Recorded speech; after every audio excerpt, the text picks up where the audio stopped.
except freaking cliffhangers. Although he does have a good point.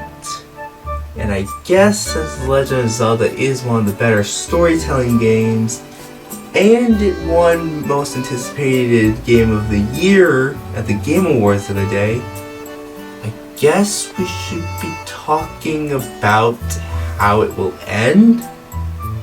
Well, that's easy. Link defeats Ganondorf, Zelda comes back, restores everything, all is right in the world again until it isn't. That was way too short! I guess we better talk about something else. Let's talk about how it'll begin! Actually, the more and more I think about it, the more and more I like that idea. I mean, we all know that a good sequel picks up right where the last story left off, right? Yeah, apparently Nintendo didn't get that memo either. See, most people, including myself, when we first saw the first trailer for Tears of the Kingdom, we thought that it was right underneath Divine Beast Varuta, but that doesn't make any sense, and I explained how it isn't in this video. But some things I want to point out now are Link and Zelda have both changed outfits and are now wearing Hylian hoods.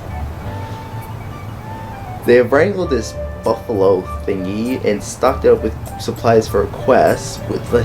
In Breath of the Wild, they were wearing just normal outfits and had only horses. And furthermore, Zelda has cut her hair.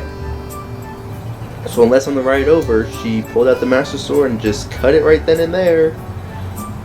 Yeah, some time has passed between Breath of the Wild and Tears of the Kingdom. So how will Tears of the Kingdom begin? Well, I gave it a whole bunch of thought for a long time, staring at a whiteboard, banging my fist against the wall, head against the column, ate a whole bunch of snacks. That's why I'm in this tree. I'm gonna keep it off that weight. Anyway, I was trying to come up with a very complex story, but then I realized Tears of the Kingdom is an open world game. Like Breath of the Wild, the story will have to make sense with as little required from the player as possible. You should be able to go straight to Ganondorf, like you were Calamity Ganon. The story still makes sense. Breath of the Wild can be summed up in a single meme. If you're doing the other stuff, like Divine Beast Varuta, finding Impa, defeating the Yiga, all that stuff, it just makes the story more interesting and understandable. So how will Tears of the Kingdom have a simple story? Well, it's quite simple. We learn the backstory pretty quickly. There's a war in Ganondorf, then the bad guys, and the Zonai look the good guys. So the plot of the story basically revolves around Ganondorf leading a war and losing. Probably revenge. But not revenge. No, it's realization. Oh wow, you actually made it up here. After that loss, and there was not even a hero, he's realized he's tried to conquer the Twilight, Hyrule, and Hyrule again and again. And he's never worked. So what's he do? He built his own kingdom, tears apart Hyrule, takes some important pieces, tries to build his own kingdom. That's why he's lifting all this stuff up. So what must Link do?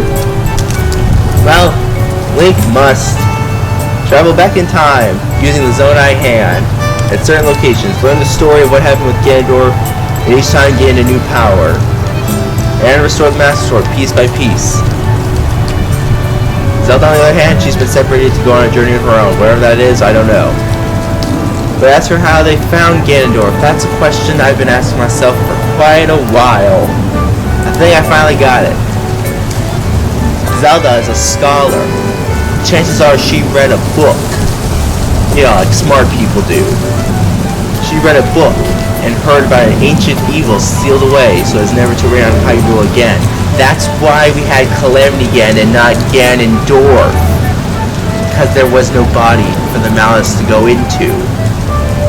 She reads about it, and in her desperation to prevent another calamity, she goes to find it and stop it herself. But instead does exactly what the malice wanted and causes the events we have now. So she reads about it in a book, asks Link to go with her on this mission. They wrangle the buffalo thingy, stock up for a journey, head into Zonai territory. Oops, I spoiled that video. Head into Zonai territory, find Ganondorf, are intrigued, rock crumbles, Zelda falls, hand grabs Link, binds with Link, Link is now on a journey all on his own. Zelda's on a journey all on her own. Ganondorf is trying to build his own world.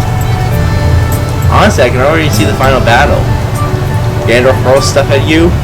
Use the time reversal ability from the Zonai hand. Just send it right back at him. Kind of like the Force. Now I am slightly disappointed this was the best theory I could think of, because I was hoping, like a whole bunch of other people I know, for a quest for the Triforce.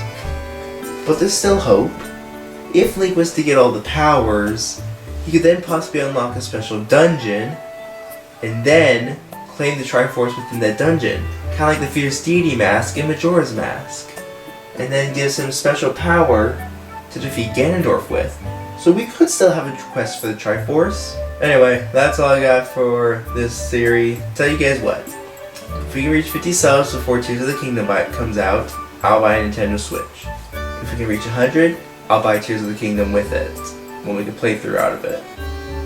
Either way, I suggest you now watch this video where I talk about the hand a bit more.